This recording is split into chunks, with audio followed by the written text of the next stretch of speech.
ਕੀ ਲਿਆਉਣੀ ਡੋਲੀ ਲਿਆਉਣੀ ਸੀ ਨਾ ਉਹ ਭਰਾਵਾਂ ਦੀ ਗੱਲ ਆਈ ਤੇ ਜਿਹਦੇ ਭਰਾਵਾਂ ਦੀ ਗੱਲ ਆਈ ਤੇ ਉਹ ਪਿਓ ਚ ਟੁਰ ਗਿਆ ਹੈ ਮੌਜੂ ਵਿਚਾਰਾ ਜਿਹਦੇ ਟੁਰ ਗਿਆ ਤੇ ਭਰਾਵਾਂ ਦੀ ਗੱਲ ਆਈ ਤੇ ਭਰਾ ਉਹਨੂੰ ਕੀ ਸਲੂਕ ਕਰਦੇ ਨੇ ਹੈ ਕੋਈ ਉਹਨੂੰ ਮੇਰਾ ਮਕਸਦ ਮਸ਼ੀਨਾਂ ਭਰਜਾਈਆਂ ਆਖੀ ਜਾਂਦੀਆਂ ਕੋਈ ਕੁਛ ਆਖੀ ਜਾਂਦੀਆਂ ਕੋਈ ਕੁਛ ਆਖੀ ਜਾਂਦੀਆਂ ਹੀਰੇ ਤਾਂ ਨਾ ਮਾਨ ਲਾਪੀਆਂ ਵੇਖਾਂਗੇ ਜਦੋਂ ਤੂੰ ਹੀ ਨੂੰ ਵਿਆਹ ਕੇ ਲਿਆਏਗਾ ਹਾਂ ਜੇ ਇਹ ਗੱਲ ਨਾ ਹੁੰਦੀ ਤੇ ਇਹ ਹੁਣ ਪੜ੍ਹਨ ਵਾਲੇ ਜਿਵੇਂ ਜਿਵੇਂ ਮਰਜ਼ੀ ਆਖੀ ਜਾਣ ਸਿਆਣੇ ਸਾਡੇ ਨਾਲੋਂ ਅਸੀਂ ਤੇ ਸਾਰੇ ਨੂੰ ਤੇ ਪਿਆਰ ਕਰਨੇ ਆ ਕਿ ਸਾਡੇ ਵੇ ਨਾ ਆਪਣਾ ਆਪਣਾ ਬਣਾਏ ਜਿਸੇ ਵੀ ਬਣਾ ਕੇ ਚਲਾਓਗੇ ਬਿਲਕੁਲ ਹੈਂ ਬਿਲਕੁਲ ਤੇ ਆਂਦੇ ਨੇ ਰਾਂਝੇ ਨੇ ਜਾ ਕੇ 12 ਸਾਲ ਉਹ ਨੌਕਰੀ ਕਰ ਲਈ ਆਪਣੀ ਕਮਾਈ ਨੂੰ ਲੈਣ ਦੀ ਖਾਤਰ ਵਾਹ ਵਾਹ 12 ਸਾਲ ਦੀ ਇਹ ਨੌਕਰੀ ਕੀਤੀ ਨਾ ਤੇ ਉਹ ਅੱਗੇ ਹੁਣ ਉਹ ਹੀਰ ਹੋਈ 12 ਸਾਲਾਂ 13 ਸਾਲਾਂ ਬਾਅਦ ਉਹ ਚੂਚਕ ਦੇ ਘਰ ਜਿਹੜੇ ਹੀਰ ਹੋਈ ਨਾ ਤੇ ਇਹ ਬਾਅਦ ਦੇ ਕੋਈ ਵੀ ਨਹੀਂ ਅਖਲੋਇਆ ਯਾਰ ਪਰ ਚੁੱਪ ਕਰ ਉਹ ਜਿਸਲੇ ਉਹ 12-13 ਸਾਲਾਂ ਬਾਅਦ ਹੀਰ ਹੋਈ ਤੇ ਉਹਨੇ ਉਹਦਾ ਬੇਲੀ ਹੀ ਚੂਚਕ ਦਾ ਬੇਲੀ ਹੀ ਬਾਦਸ਼ਾਹ ਹਾਂ ਜਿਹੜੇ ਵਕਤ ਦਾ ਹਾਕਮ ਸੀ ਬਾਦਸ਼ਾਹ ਉਹ ਚੂਚਕ ਦਾ ਬੇਲੀ ਸੀ ਉਹ ਜਿਸਲੇ ਉਹ ਹੀਰ ਹੋਈ ਤੇ ਵਾਵਾ ਕੋਈ 8-7-10 ਸਾਲਾਂ ਦੀ ਹੋ ਗਈ 10 ਸਾਲਾਂ ਦੀ ਤੇ ਉਹ ਬਾਦਸ਼ਾਹ ਉਹਦੇ ਘਰ ਆਇਆ ਚੱਲ ਕੇ ਜਿਹਦੇ ਘਰ ਉਹਦਾ ਭਜੀ ਕੰਮ ਕਰਦੀ ਫਿਰੇ ਰੋਟੀ ਪਾਣੀ ਪਕਾਉਂਦੀ ਫਿਰੇ ਤੇ ਉਹਨੇ ਚੂਚਕ ਨੂੰ ਪੁੱਛਿਆ ਇਹ ਆ ਕੀ ਧੀ ਆ ਤੇ ਉਹਨੇ ਆਖਿਆ ਦੱਸ ਮੇਰੀ ਧੀ ਆ ਗਏ ਉਹਨੇ ਆਹ ਗੱਲ ਸੁਣ ਚੂਚਕਾ ਤੂੰ ਆ ਮੇਰਾ ਬੇਲੀ ਇਹ ਤੇਰੀ ਵੀ ਧੀ ਆ ਤੇ ਮੇਰੀ ਵੀ ਧੀ ਆ ਵਾਹ ਵਾਹ ਕੀ ਬਾਤ ਹੈ ਤੇ ਇਹੋ ਜੀ ਤੁਹਾਡੀ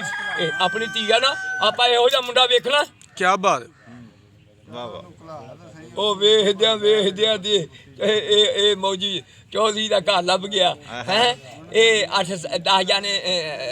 ਪੁੱਤਰ ਸਨ ਹੈ ਇਹ 2 ਧੀਆਂ ਸੀ ਤੇ 8 ਪੁੱਤਰ ਸਨ ਹੈ ਇਹ ਵੱਡਾ ਟੱਬਰ ਸੀ ਤੇ ਉਦੋਂ ਟੱਬਰਾਂ ਦੇ ਵਿੱਚ ਸ਼ਾਦੀ ਕਰਦੇ ਸਨ ਇਹ ਨਹੀਂ ਕਰਦੇ ਇੱਕ ਕੱਲਾ ਮੁੰਡਾ ਹੀ ਹੋਵੇ ਐਵੇਂ ਗੱਲ ਉਦੋਂ ਕੀ ਉਦੋਂ ਟੱਬਰ ਕਰਦੇ ਸੀ ਐ ਘਰ ਦਾ ਮਤਲਬ ਹੈ ਕਿ ਇਹ ਟੱਬਰ ਦੇ ਯਾਰ ਇਹਦੇ ਤੇ ਰਿਸ਼ਤੇਦਾਰੀ ਮਾਸ਼ਾਅੱਲਾ ਬੜੇ ਆ ਯਾਰ ਕਿਆ ਬਾਤ ਹੈ ਮੇਲਾ ਲੱਗ ਜਾਂਦਾ ਯਾਰ ਉਹਦੇ ਧੀਆਂ ਦਾ ਇਸ ਤਰ੍ਹਾਂ ਕਰਦੇ ਸਨ ਹੁਣ ਕਹਿੰਦੇ ਮੁੰਡਾ ਹੀ ਕੱਲਾ ਹੋ ਉਹ ਹੁਣ ਜਿਹੜੇ ਉਹਨੇ ਵੇਖਿਆ ਇਹ ਬਾਦਸ਼ਾਹ ਨੇ ਵਕਤ ਦਾ ਬਾਦਸ਼ਾਹ ਸੀ ਉਹ ਨਾਲ ਚੂਚਕ ਦੇ ਆਇਆ ਉਹਦਾ ਬੇਲੀ ਸੀ ਉਹ ਜਿਹਨੇ ਉਹਨੇ ਵੇਖਿਆ ਉਹਨੇ ਗੱਲ ਸੁਣ ਚੂਚਕ ਨੂੰ ਮੌਜੂ ਚੌਧਰੀ ਨੂੰ ਆਖਿਆ ਵੀ ਮੀਆਂ ਤੂੰ ਅਸੀਂ ਚੱਲੇ ਆ ਤੇ ਆਪਦੇ ਮੁੰਡੇ ਨੂੰ ਲੈ ਕੇ ਤੇ ਤੂੰ ਮੀਆਂ ਸਾਡੇ ਕੋਲ ਆਉਣਾ ਅੱਛਾ ਹੁਣ ਉਹ ਬਾਦਸ਼ਾਹ ਦਾ ਕਹਿਣਾ ਸੀ ਉਹ ਜਿਹਨੂੰ ਉਹਨੇ ਬਾਦਸ਼ਾਹ ਨੇ ਸੱਦਿਆ ਹੋਲੇ ਉਹਨੇ ਚੂਚਕ ਨੂੰ ਆ ਗੱਲ ਸੁਣਾ ਮੈਂ ਆਪਣੀ ਜ਼ਿੰਦਗੀ ਖੁਸ਼ੀ ਕਰਨੀ ਆਪਣੀ ਧੀ ਦੀ ਕੀ ਬਾਤ ਆਪਣੀ ਜ਼ਿੰਦਗੀ ਵਿੱਚ ਬਾਦਸ਼ਾਹ ਨੇ ਆਖਿਆ ਮੈਂ ਖੁਸ਼ੀ ਕਰਨੀ ਆ ਸੁਭਾਨ ਅੱਲਾਹ ਤੇ ਉਹਨੇ ਬੜਾ ਇੰਤਜ਼ਾਮ ਕੀਤਾ ਕਰਕੇ ਬਾਦਸ਼ਾਹ ਨੇ ਪੂਰੀ ਖੁਸ਼ੀ ਕੀਤੀ ਉਹ ਜਿਹੜੇ ਰਾਂਝੇ ਨੂੰ ਲੈ ਕੇ ਮੌਜੂਦ ਚੌਧਰੀ ਆਪਣਿਆ ਤੇ ਸਰਕਾਰ ਮੇਰੀ ਉਹ ਬੱਲੇ ਬੱਲੇ ਉਹ ਅੱਲਾ ਨੇ ਉਹਨਾਂ ਦਾ ਮੇਲ ਕਰ ਦਿੱਤਾ ਉਹ ਨਿਕਾਹ ਹੋ ਗਿਆ ਜਿਹੜੇ ਨਿਕਾਹ ਹੋ ਗਿਆ ਬੜੀ ਖੁਸ਼ੀਆਂ ਨਿਕਾਹ ਹੋਇਆ ਤੇ ਉਹ ਬਾਦਸ਼ਾਹ ਵਕਤ ਦਾ ਹਾਕਮ ਸੀ ਉਹਨੇ 500 ਮਰਬਾ ਜ਼ਮੀਨ ਦਾ ਜਿਹੜਾ ਸੀ ਨਾ ਹੀਰ ਨੂੰ ਗਿਫਟ 'ਚ ਦੇ ਦਿੱਤਾ ਹਾਏ ਹਾਏ ਵਾਹ ਇਨਾਮ ਵਾਹ ਵਾਹ ਕੀ ਦੇ ਦਿੱਤਾ ਕੀ ਬਾਤ ਹੈ ਇਨਾਮ ਕਰਤਾ ਉਹ 500 ਮਰਬਾ ਜ਼ਮੀਨ ਦਾ ਗਿਫਟ 'ਚ ਦੇ ਦਿੱਤਾ ਓਏ ਜਿਹੜੇ ਗਿਫਟ ਦੇ ਦਿੱਤਾ ਤੇ ਉਹ ਚੱਲਦਾ ਰਿਹਾ ਕੰਮ ਉਹ ਜਿਹੜੇ ਰਾਂਝਾ ਆਣ ਕੇ ਆਪਣਿਆ ਤੇ ਉਹ ਚੂਚਕ ਦਾ ਬੇਲੀ ਜਿਹੜਾ ਸੀ ਆਪਣਾ ਜਿਹੜਾ ਭਰਾ ਸੀ ਉਹੀ ਕਹਿੰਦੋ ਉਹ ਕਹਿੰਦੋ ਸੀ ਅੱਛਾ ਤੇ ਉਹਨੇ ਵੇਖਿਆ ਵੀ ਇਹ ਹੀ ਤੇ ਇਹ ਵਿਆਹੇਗੀ ਤੇ ਇਹ ਲੈ ਗਏ ਤੇ ਉਹਦੇ ਕੰਮ ਤੇ ਖਰਾਬ ਹੋ ਜੂ ਮੁੰਡਾ ਤੇ ਹਾਂ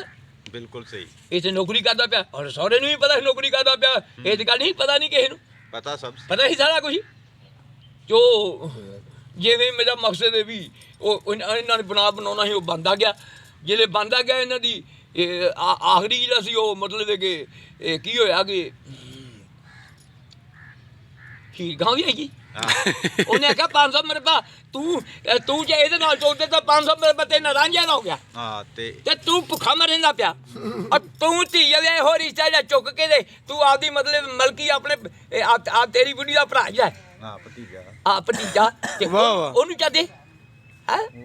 ਉਹਨੇ ਸਹੀ ਦੇ ਖੇੜੇ ਦਾ ਵਿਆਹ ਹੋਇਆ ਸੀ ਉਹ ਸਹੀ ਦੇ ਖੇੜੇ ਦਾ ਵਿਆਹ ਹੋਇਆ ਸੀ ਪਹਿਲੇ ਵਿਆਹ ਸੀ ਉਹਨਾਂ ਨੇ ਮੀਆਂ ਉਹ ਕਈਦੋਂ ਦੇ ਮਗਰ ਲੱਗ ਕੇ ਤੇ ਉਹਨਾਂ ਸ਼ਾਦੀ ਉਧਰ ਨਿਕਾਹ ਕਰ ਦਿੱਤਾ ਉਧਰ ਨਿਕਾਹ ਕਰ ਦਿੱਤਾ ਉਹ 500 ਮਰਬਾ ਉਹਦਾ ਬਚ ਗਿਆ ਉਹ 500 ਮਰਬੇ ਵਾਸਤੇ ਇਹ ਚੱਕਰ ਜਿਹੜੇ ਖੇਡਿਆ ਅੱਛਾ ਤੇ ਰਾਂਝਾ ਵਿਚਾਰਾ ਜਿਹੜਾ ਸੀ ਉਹ ਪਰੇਸ਼ਾਨ ਹੋ ਗਿਆ ਵੀ ਸ਼ਰਤ ਮਲਵਾਣੇ ਤੋੜ ਦਿੱਤੀ ਆ ਹਾਏ ਹਾਏ ਹਾਏ ਇਹ ਸ਼ਰਾ ਮਲਵਾਣਿਆਂ ਤੋਂ ਇਹ ਮਲਵਾਣੇ ਤੋੜ ਦਿੱਤੀ ਆ ਤੇ ਯਾਰ ਹੁਣ ਮੈਨੂੰ ਮੇਰਾ ਹੱਕ ਕੌਣ ਲੈ ਕੇ ਦਊਗਾ ਕੰਮ ਤੇ ਖਰਾਬ ਹੋ ਗਿਆ ਹੈ ਹੁਣ ਸੋਚ ਜਾਂਦੇ ਜਦੋਂ ਡਾਕਟਰ ਜਵਾਬ ਦੇ ਦਿੰਦੇ ਆ ਨਾ ਕਿ ਇਹਦੀ ਬਿਮਾਰੀ ਦਾ ਸਾਨੂੰ ਤੇ ਪਤਾ ਨਹੀਂ ਲੱਗਦਾ ਕੋਈ ਅੱਲਾ ਭਲਾ ਕਰਾਓ ਫਿਰ ਫਕੀਰ ਦਾ ਬੂਆ ਨੇੜੇ ਹਾਂ ਨਜ਼ਰ ਆਉਂਦਾ ਨਹੀਂ ਤੇ ਪਹਿਲੋਂ ਨਹੀਂ ਆਉਂਦਾ ਵਾਹ ਵਾਹ ਕੀ ਬਾਤ ਕੀ ਆਖਿਆ ਹਾਏ ਹਾਏ ਜਦੋਂ ਪਹਿਲੋਂ ਕਿਸੇ ਨੂੰ ਬੂਆ ਫਕੀਰ ਦਾ ਨਜ਼ਰ ਨਹੀਂ ਆਉਂਦਾ ਜਿਸ ਲਿਓ ਸੱਜਦ ਪਾਕ ਲਿਖਦੇ ਨੇ ਜੀ ਹੁਣ ਉਹਦੇ ਦੀ ਤੋਜੋ ਕਰ ਲਈ ਆਪਣੀ ਕਮਾਈ ਲੈਣ ਦੀ ਜੀ ਜੀ ਤੀ ਦੋ ਦਲੀਲ ਦੀ ਗੌਰ ਕੀਤੀ ਹਾਏ ਹਾਏ ਹਾਏ ਹਾਏ ਹੁਣ ਜ਼ੇਨ ਚ ਸੋਚਿਆ ਕੀ ਕਰਾਂ ਤੀ ਦੋ ਦਲੀਲ ਦੀ ਗੌਰ ਕੀਤੀ ਅਸਾਂ ਪਹੁੰਚਣਾ ਮੰਜ਼ਲ ਦੂਰ ਯਾਰੋ ਅਸੇ ਤੇ ਭਾਰ ਫਰਾਕ ਦੀ ਇਹ ਨਦੀ ਤਾਰੂ ਕਿਹੜੀ ਨਦੀ ਆਇਆ ਰਿਸ਼ਤੇਦਾਰ ਭੈਣਾ ਭਰਾ ਜਾਇਆ ਦਾ ਹਾਏ ਹਾਏ ਕੀ ਬਾਤ ਹੈ ਕੀ ਬਾਤ ਹੈ ਹਾਏ ਹਾਏ ਹਾਏ ਹਾਏ ਜਿਹੜੀ ਗੌਰ ਕਰੋ ਮੈਂ ਵਿਖਾਉਣਾ ਕਿ ਨਹੀਂ ਵਿਖਾਉਂਦਾ ਬਿਲਕੁਲ ਅੱਖਾਂ ਦੇ ਸਾਹਮਣੇ ਆ ਜਾਂਦੀ ਗੱਲ ਸੇ ਤੇ ਭਾਰ ਫਰਾਕ ਦੀ ਨਦੀ ਤਾਰੂ ਉਹ ਕਿਵੇਂ ਲੰਗੀਏ ਪਹਿਲੜੇ ਪੂਰੀ ਯਾਰੋ ਆਹੋ ਖਾਨੇ ਫਕਰ ਦੇ ਇਸ਼ਕ ਦੀ ਚਾਹ ਜੰਗੀ ਸੁਭਾਨ ਅੱਲਾਹ ਕੀ ਬਾਤ ਫਕੀਰੀ ਹੈ ਕੀ ਚੰਗੀ ਬਾਤ ਹੈ ਖਾਨੇ ਫਕਰ ਦੇ ਇਸ਼ਕ ਦੀ ਚਾਲ ਚੰਗੀ ਔਰ ਚਲੋ ਹਾਂ ਇਸ ਦੁਕਾਨ ਤੇ ਜ਼ਰੂਰ ਯਾਰੋ ਔਰ ਤਿੰਨ ਟੁਕੜਿਆਂ ਦੀ ਰਕਾ ਲਿਆਉਣੀ ਬਾਜ ਮਾਮਲੇ ਬਾਜ ਫਤੂਰ ਯਾਰ ਹਾਏ ਹਾਏ ਹਾਏ ਸਵੇਰ ਸ਼ਾਮ ਵੇਲੇ ਵਾਂਗ ਆਜੀਆਂ ਦੇ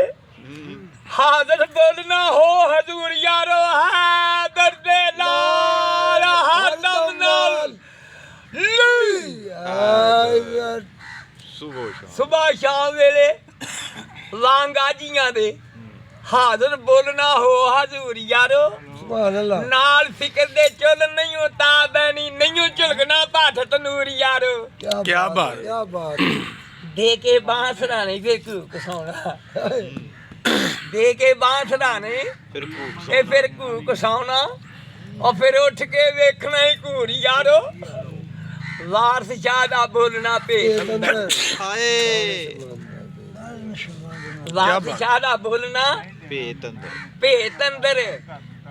ਦਾਨਿਸ਼ਮੰਦ ਨੂੰ ਗੌਰ ਜ਼ਰੂਰੀ ਯਾਰ ਕੀ ਬਾਤ